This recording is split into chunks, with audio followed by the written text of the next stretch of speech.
With the first 3 episodes of Invincible Season 4 finally out, they are certainly keeping comic readers on their toes with all these changes they're making. In this video, I'm breaking down each episode and everything they changed so far. Let's get right into it. Episode 1 starts with a compilation of a bunch of heroes fighting all around the world. After all the events of last season, the world still seems to be in chaos, and all the heroes seem to be getting a little burnt out. Oliver even refuses to go out one night, wanting to play his game instead. Speaking of Oliver, he actually gets his new young Omni-Man suit this episode. Then we get introduced to Dinosaurus. One thing that's different in the show, Dinosaurus called Mark there as a trap, but in the comics he just attacked him out of nowhere while Mark was cleaning up the city. A big theme of this season is going to be Mark's willingness to kill, and that's shown here during this fight. Whenever Dinosaurus turns back into a human, the human form of Dinosaurus has no control over the dinosaur. It's a completely different person. And Mark was still considering killing the innocent man to stop the dinosaur from coming back. He gets stopped by the Guardians, but he was still considering it. Then we get the infamous dinner with Eve's parents. They changed this a lot, and for the better. Eve's dad implies that Mark was responsible for what happened in Chicago. That's where he works, and he lost his job after all the destruction. Then after dinner, he tells Mark that Eve is only ever injured when she's with him. This makes Mark feel even worse about everything. The comics also have this awkward dinner, but it goes way worse. It starts with Eve's dad being mean to Eve's mother. Then the talk with Mark outside is much more disturbing. He says Eve isn't a virgin and that he is happy that Mark doesn't care about that. This whole conversation leaves Mark looking dead sitting on the couch.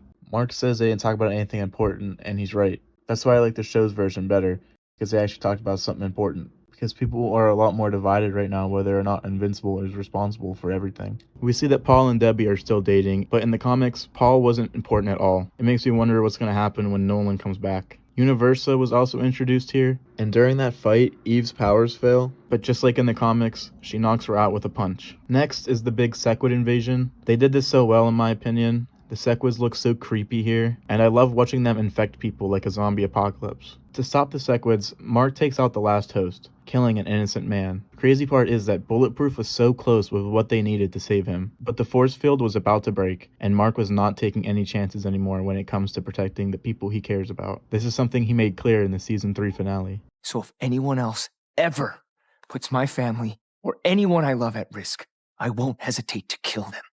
Let me know in the comments if you think Mark was right here. Me personally, I think he did the right thing. Like Brett said, if any of them escape containment, then Earth loses forever. If even a single infected person escapes our containment, they'll spread across the planet and we lose forever.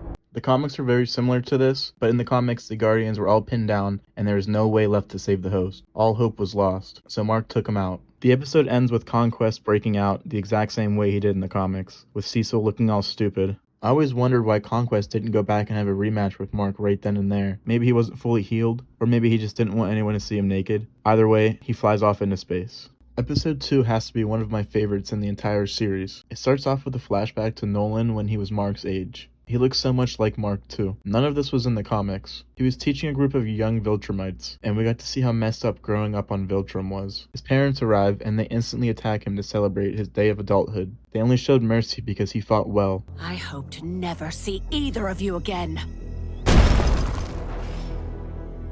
Get up. You are an adult now. Act like one. Mark didn't have it so bad, honestly. He only had to fight his dad. Debbie stayed out of it. Nolan moves up in the ranks just in time for a virus to hit. It spreads incredibly fast and makes all the Viltrumites weak. It's weird seeing how the Viltrumites just keep doing their jobs without any empathy, even while they're all dying. Nolan eventually gets it, and he just barely survives. The Scourge virus wiped out 99.9% of all Viltrumite life. Nolan even loses his parents to the disease. Not that they loved each other very much. The flashback ends with the dead Viltrumites being tossed into space to form the ring around planet Viltrum. In the comics, there was a flashback, but it was very brief and was just about the Scourge virus. We didn't see young Nolan at all, nor did we see how the disease first made it to their planet. Apparently, it was really easy, with these things that were disguised as an asteroid. That takes up the first 10 minutes. The rest of the episode follows issues 66 and 67, which follow Nolan and Alan traveling to collect different things to help fight against the Viltrum Empire. They really did all of their adventures so well. The joke about Nolan sleeping on the couch returns in the show and actually has a funny conclusion. Nolan finds an empty room he could have been sleeping in the whole time. Their first mission goes the same in the comics. They are after the Infinity Ray, but they find out that Space Racer is still alive. He instantly attacks them until Nolan apologizes. Watching them try to escape the planet with Ragnar's was very similar to the comics, except in the show, Alan's girlfriend saves them by blocking out the sun, thus freezing the Ragnar's. In the comics, Nolan refused to get on the ship out of anger, but in the show, he got on the ship and he threatened them. Nolan was struggling a lot more in the show about turning against the Empire. In the comics, he was ready to join the war right away. I loved seeing him and Alan talk and become friends more. Nolan and Theodos also had a private talk, and Theodos reveals that he created the Scourge virus and that he has an improved version of it. Nolan fills with rage and attacks him, which makes sense after seeing how much Nolan suffered in the flashback. Nolan decides to show mercy and heads off to Earth to get Mark. In the comics, Nolan just stood there stunned. The episode ends by introducing Thrag. Conquest arrives to tell him what happened on Earth. In the comics, they talk a little more. We see Conquest beg more, and Thrag calls him an animal. In the show, General Krieg is the one who calls him an animal. However, they may expand on this scene in a later episode. Episode 3 brings us back to Earth to see what's going on with Titan and the dragon guy, Mr. Liu. Titan calls Invincible Inc., and Oliver shows up instead. They fight the dragon, but it proves to be too much for Oliver, so he calls for Mark's help. And Mark almost gives Titan the Angstrom treatment. Do not mess with my family! But he is stopped by Oliver. He is sick of people coming back and continuously causing problems. He's looking for a permanent solution. This was yet another huge improvement from the comics because Oliver was not involved in the fight at all. Whenever Robot coughed up that one sequid, Monster Girl is the one who saved him, but he saved himself in the comic. Speaking of bad guys returning over and over again, it's the Flaxen invasion. This time the Flaxens aren't just showing up and attacking, they're taking people hostage and then they're getting out of there. Every few days popping up and taking more hostages. This is definitely the best of the Flaxens that we've seen. The show made it feel real how much of a threat the Flaxens were. And remember, their time moves much faster, so they have advanced tech. They even built mech suits specifically for fighting against Nolan. Mark was struggling against just 2 of them. In the comics, Mark wasn't even paying attention during the fight. He was on his phone. It was basically a joke. Robot was the one that was fighting the mech suits. During this fight, Mark has his original suit back.